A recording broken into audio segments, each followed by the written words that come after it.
కుండలి కువారి కుటిలే చండి చరాచర సవిత్రి చాముండే గుణిని గుహారణి గుహ్యే గురుమూర్తే త్వాం నమామి కామాక్షి గురుమూర్తే త్వాం నమామి కామాక్షి.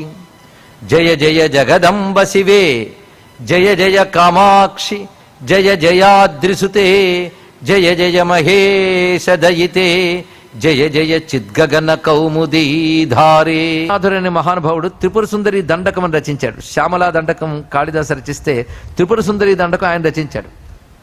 ఆ దండకం సంస్కృతంలో ఉంటుంది, కానీ అంతా అమ్మవారి యొక్క వైభవం అంతా అందులో వర్ణించారు. ఇక్కడ ఎన్ని రకాలుగా అమ్మవారి వాంగ్మయం మనకు గోచరిస్తూ ఉంటుందో క్లుప్తంగా కొన్ని చెప్పుకున్నాం. ఇంకా కామకళా విలాసం ఇత్యాదులు కూడా చాలా అద్భుతమైన గ్రంథములు, విస్తారమైన వాంగ్మయం ఉంది, అన్ని రహస్యములు ఉన్నాయి అమ్మవారి విద్యలో.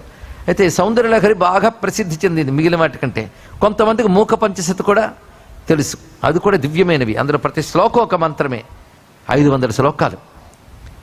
ఆ మూక కవి చేత అంత పలికించింది ఆ తల్లి. అటువంటి నేత్రములను మనం మరో మహానుభావుడు ఉన్నారండి ఇటీవల కాలంలో, రమణ మహర్షి యొక్క శిష్యులు. అసలు రమణ మహర్షి అనే పేరు పెట్టి ప్రపంచానికి రమణలను తెలియజేసిన యోగ పురుషుడు మహానుభావుడు కావ్యకంఠ వాసిష్ఠ గణపతి ముని. ఆయన ఉమా సహస్రం అనే పేరుతో 1000 శ్లోకాలు అమ్మవారి మీద రచించారు. అదొక అద్భుతమైన శాక్తేయ శాస్త్రం, శృతి స్మృతి వేదాంత సమ్మతమైన శాక్తేయ శాస్త్రం. ఎన్ని రహస్యాలు! అది రమణుల వారి దివ్య ప్రేరణతో ఈయన తపశ్శక్తితో రచించగలిగాడు. అందులో అనేక స్తబకములు ఉంటాయి, గుర్తులు. ప్రతి స్తబకం 25 శ్లోకాలు 10 శ్లోకాలు ఉంటాయి. ప్రతిదానికి మొదట అమ్మవారి చిరునవ్వు మీద శ్లోకములు ఉంటాయి. అలాగా సుమారు 100 పైన శ్లోకములు ఆయన కూడా నవ్వు మీద చూపుల మీద రచించారు. అలా పలికిస్తుంది ఆ తల్లి దయ. అలా ఈయన 10 శ్లోకాలు, ఒక్కొక్క శ్లోకం ఒక్కొక్క మంత్రస్వరూపమే. 10 ఉన్నాయి గనక 1-2 చెప్పుకున్నా మనం పూర్ణం చేసినట్లే. అహస్సూతే సవ్యం తవ నయనమర్కాత్మకతయా త్రియామా వామం తే సృజతి రజనీనాయకతయా తృతీయా తే దృష్టి దరదళిత హేమాంబుజరుచి సమాధత్తే సంధ్యాం దివశ నిశయోరంతరచరీం.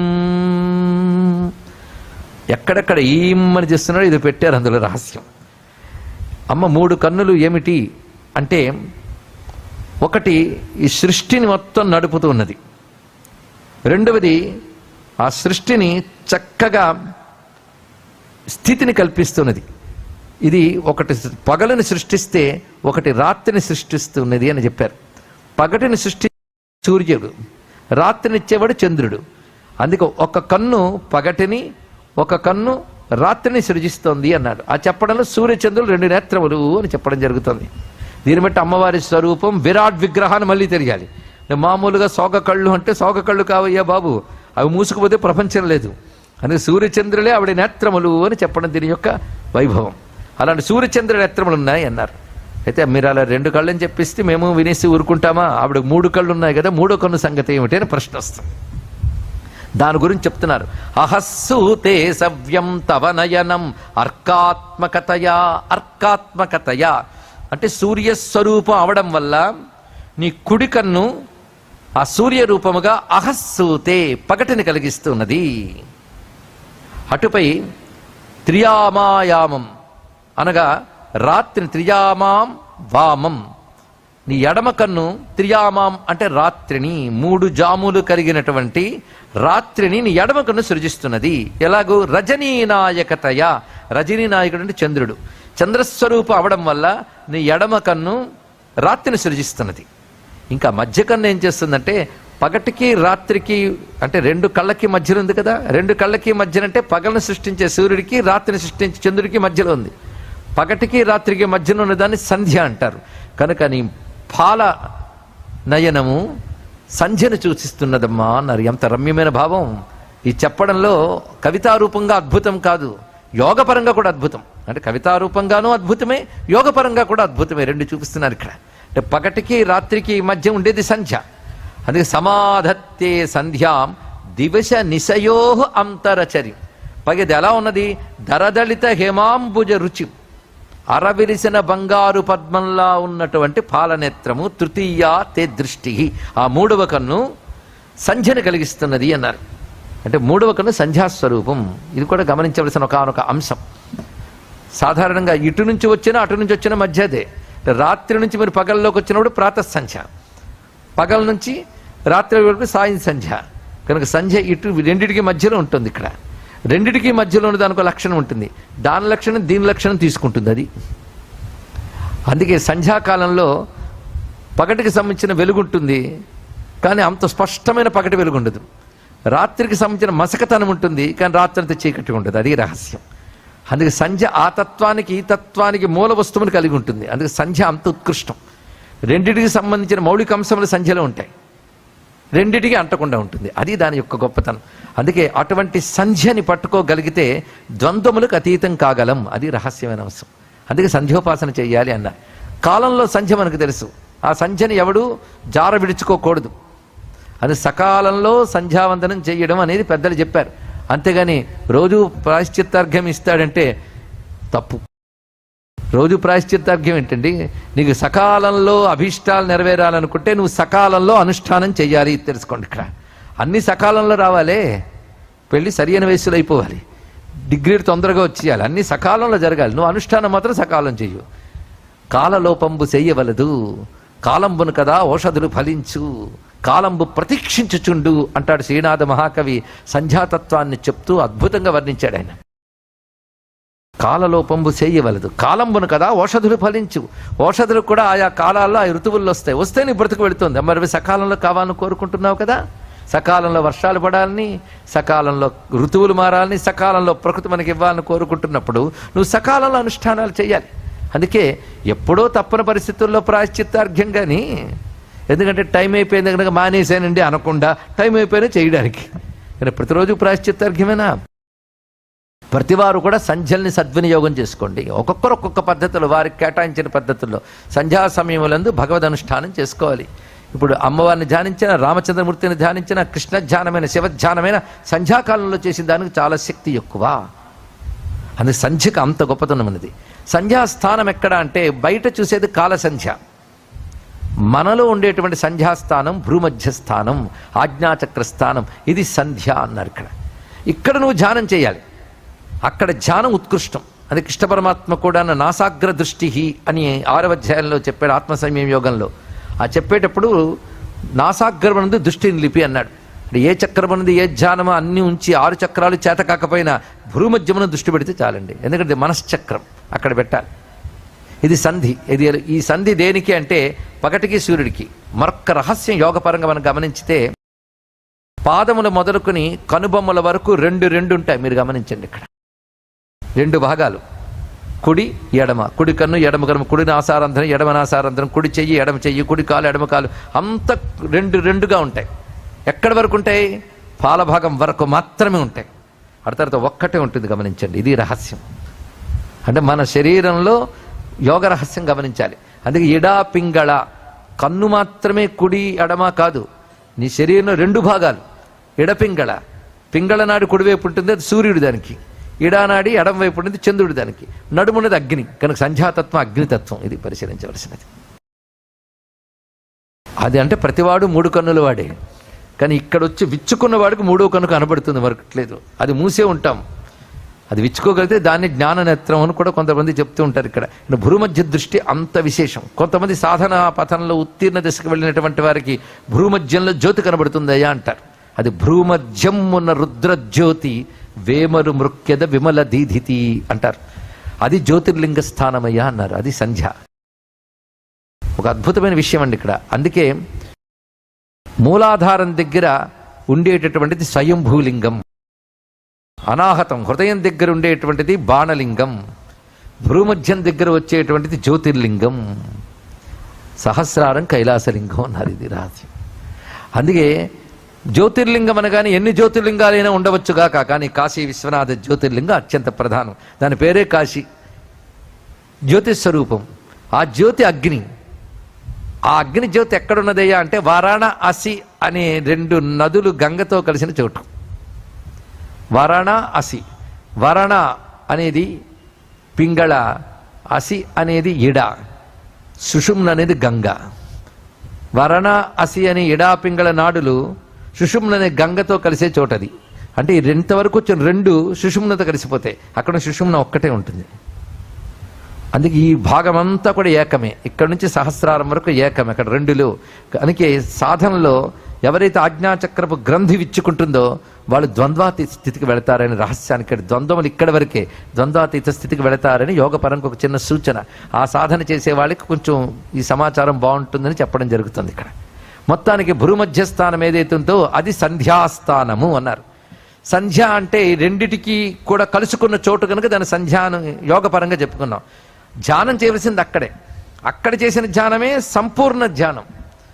సంపూర్ణ ధ్యానం, సంపూర్ణం అంటే సమ్యక్ ధ్యానం. సమ్యక్ ధ్యానానికి సంధ్య అని పేరు. సంధ్య అంటే సంపూర్ణమైన ధ్యానము అని అర్థంట. కనుక సంధ్యాస్థానం అంటే రెండిటి యొక్క సంధ్య అని మాత్రమే కాకుండా సంపూర్ణ ధ్యాన కేంద్రము అని అర్థం ఇక్కడ. ఇది సంధ్య. అటువంటి ఆ సంధ్యాస్థానం అమ్మవారిది, అది అగ్నిమయమైన స్వరూపంగా చూపిస్తున్నారు.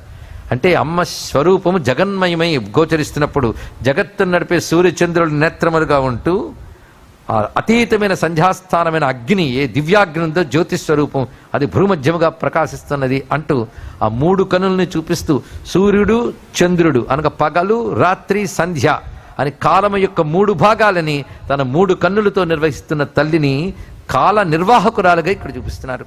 అంటే కాలం మూడు భాగాలు, ఇప్పుడు పగలు రాత్రి అని కాకుండా పగలు సంధ్య రాత్రి అని మూడు భాగాలు చేయాలి.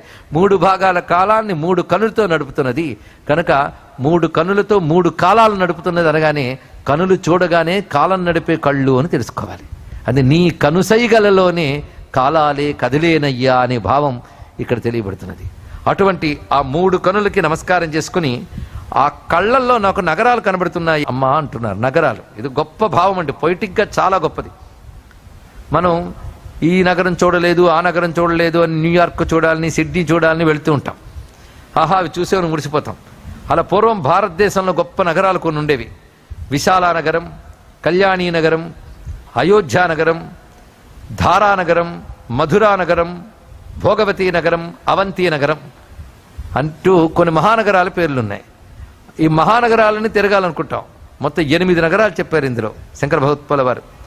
ఆ 8 నగరాల లక్ష్యం నీ కళ్ళల్లోనే కనబడుతుందమ్మా అన్నారు. ఇక్కడ 8 నగరాలకి పేర్లు పెట్టారు. పేర్లు పెట్టినంత మాత్రాన ఆ పేరు ఉండాలని ఉన్నది. ఒక ఊరి పేరు భాగ్యనగరం. నిజంగా అక్కడ భాగ్యం అవునో కాదో తెలియదు, అందుకు పేరు మార్చేశారు, అది వేరే విషయం.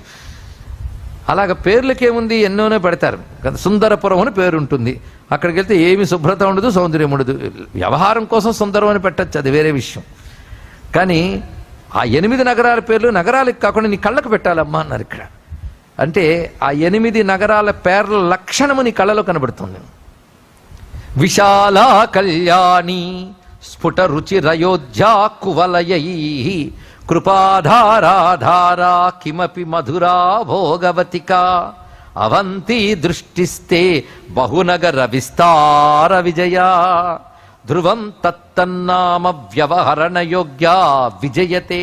తత్తన్నామ వ్యవహరణ యోగ్య, ఆయా నగర నామములు నీ కన్నులకే వ్యవహరించాలి. అలా వ్యవహరించడానికి తగిన నీ కనులు విజయము చేయుచున్నవి, అంటే గొప్పవై వర్ధిల్లుతున్నవి, కీర్తి పొందుతూ ఉన్నవమ్మా అన్నారు. ఆ కళ లక్షణాలు చూడండి ఇక్కడ. అంటే ఇంకా ఆ నగరాలు ఈ నగరాలు భూమంతా తిరగాలనక్కర్లేదు. అమ్మ కనుచూపులు పడేలా కూర్చుంటే చాలు, సమస్త విశ్వం నువ్వు సంచరించినట్లే. అంటే సమస్త విశ్వం సంచారం చేసి నువ్వు ఏ పొందాలనుకుంటున్నావో అమ్మ విశాలమైన నేత్రాలు నీపై ప్రసరిస్తే అన్నీ నీకు లభిస్తాయి అని చెప్పడం అందులో ఒక భావం. విశాల ఒక నగరం పేరు, విశాలమైనది అమ్మ కన్నులు విశాలాక్షి, అందుకే కళ్ళకే సరిపోయింది ఆ పేరు. విస్తారమైన కన్నులట. ఎందుకయ్యా అంత కళ్ళు అమ్మవారికి అంటే మరి ఇంత విశ్వాన్ని చూడొద్దు నేను అని పెట్టుకుందట. అందుకే కాశీలో అమ్మ పేరు విశాలాక్షి, అన్నపూర్ణ. రెండు ఒకే తల్లి పేర్లు, ఇద్దరు కారండి బాబు. విశాలాక్షికి ఒక మందిరం ఉందండి, అన్నపూర్ణ మందిరం అంటే మందిరాలు రెండు కానీ అమ్మవారు మాత్రం ఒకటే. అన్నపూర్ణ విశాలాక్షి అనడి పేళ్ల అస్మదంబకు హరుడు ఇట్లా అనతిచ్చే అని సుబ్రహ్మణ్య స్వామి అగస్త్యుల వారితో చెప్పినట్లుగా శ్రీనాథుడు రచించాడు. అన్నపూర్ణ విశాలాక్షి అనడి పేళ్ల అస్మదంబ, అన్నపూర్ణ విశాలాక్షి అనే పేర్లున్న మా అమ్మ అన్నాడు. అంటే వాళ్ళమ్మకి 2 పేర్లు. అయితే అన్నపూర్ణకి విశాలాక్షి పేరు తగును, విశాలాక్షిగా అన్నపూర్ణమ్మ పేరు తగును. ఎందుకంటే ప్రపంచం కడుపు నింపే తల్లి అన్నపూర్ణ. ఎవరు కడుపు నింపుతుంది? విశ్వం కడుపు. కడుపు నింపాలంటే కనిపెట్టుకోవాలి, కనిపెట్టుకుని కడుపు నింపాలి, అంతే కదా. అందరినీ కనిపెట్టుకుంటూ ఎవరికి ఎప్పుడు ఎక్కడ ఏది ఎలా ఇవ్వాలో తెలిసిన తల్లి కడుపు నింపగలదు. పిల్లాడు ఆకలిస్తుందమ్మా అన్న, ఇది నీకు సమయం కాదు, నీ అసలు ఆకలి కాదు, ఇవ్వాల్సినప్పుడు నేను ఇస్తానంటుంది తల్లి. అవునా లేదండి? ఎదురుగా బూర్లు గాళ్ళు చూడగానే అమ్మ ఇచ్చే అమ్మ అని పిల్లాడు అంటాడు, నీకోసమే చేశారు కానీ ఇవ్వాల్సినప్పుడు ఇస్తానంటుంది తల్లి. ఇక్కడ అలా సృష్టిలో ఏ జీవుడికి ఏ కర్మఫలాన్ని ఎప్పుడు ఎక్కడ ఎలా అందివ్వాలో తల్లికి తెలుసు. ఆ విషయం మనకు తెలిస్తే మనం నిబ్బరంగా ఉంటాం, లేకపోతే పిల్లల్లో ఏడుస్తూ ఉంటాయి. ఇక్కడ అందుకే అందరినీ కనిపెట్టుకుంటుంది. కుంతీదేవి 5గురికి భోజనం పెడుతుంది, కానీ 5గురికి ఒకలా పెట్టదు. భీముడి తిని ధర్మరాజుకి పెట్టదు, ధర్మరాజు తిని భీముడికి పెట్టదు. ఆయన తిండి ఈయనకి పెట్టిన ప్రమాదమే, ఈయన తిండి ఆయనకి పెట్టిన ప్రమాదం. ఎవరి తిండి వాళ్ళకి పెట్టాలి. పిల్లలపై సమప్రేమ ఉన్నప్పటికీ కూడా ఎవరిని ఎలా చూసుకోవాలో అదే సమము. అలా జగత్తులో అందరిని అమ్మ కనిపెట్టుకుంటుంది. మరి దాన్ని కనిపెట్టుకోవాలి అంటే ఇంత విశ్వాన్ని చూడాలా లేదా? అది విశ్వంలో ప్రతి అణువు మొదలు బ్రహ్మాండం వరకు అన్నిటినీ కనిపెట్టుకోవాలంటే కళ్ళు ఎంతెంతలు ఉండాలి. అది కనిపెట్టేటప్పుడు విశాలాక్షి, కడుపు నింపేటప్పుడు అన్నపూర్ణ ఆ తల్లి. అది ఎక్కడో విశాలానగరం ఉండొచ్చుగాక, మా అమ్మ కళ్ళ చూపులే విశాలానగరము. అందుకే విశాలానగర లక్షణము మా అమ్మ కళ్ళల్లో ఉన్నది. ఇంకో నగరం ఉంది, కళ్యాణి నగరం. ఇప్పుడు ఎక్కడుందండి అది అని నన్ను అడగకండి, ఆ రీసెర్చ్లు తర్వాత చేసుకోవచ్చు. ముందు అందాన్ని ఆస్వాదిద్దాం. కళ్యాణి నగరం ఒక నగరం ఉంది. కళ్యాణి అంటే అర్థం ఏంటి? మంగళము. అన్ని మంగళాలే జరిగితే కళ్యాణం అనాలి, అంతే కదా. కొందరు ఇంటి పేరు కళ్యాణి సదనం అని పెట్టుకోవచ్చు కాక, కానీ ఇళ్లలో కళ్యాణములు మంగళములు ఎంత జరుగుతున్నాయో తెలియదు. కానీ అమ్మ చూపులకు విశాలత ఒకటి, రెండవది కళ్యాణం అనే లక్షణం ఉంది. కళ్యాణం అంటే శుభం, భద్రం, శ్రేయస్సు అని అర్థం. అమ్మ తన చూపులతో అందరికీ మంగళం ఇస్తుంది, శుభం ఇస్తుంది. కొందరికి ఇవ్వడం, కొందరికి మానేయడం లేదు. శుభం ఇవ్వడం స్వభావం కనుక కళ్యాణి నామం కూడా నీ కళ్ళకి చెప్పాలమ్మ, ఈ పట్టణాలకు చెప్పడం కాదు. అది విశాల కళ్యాణి.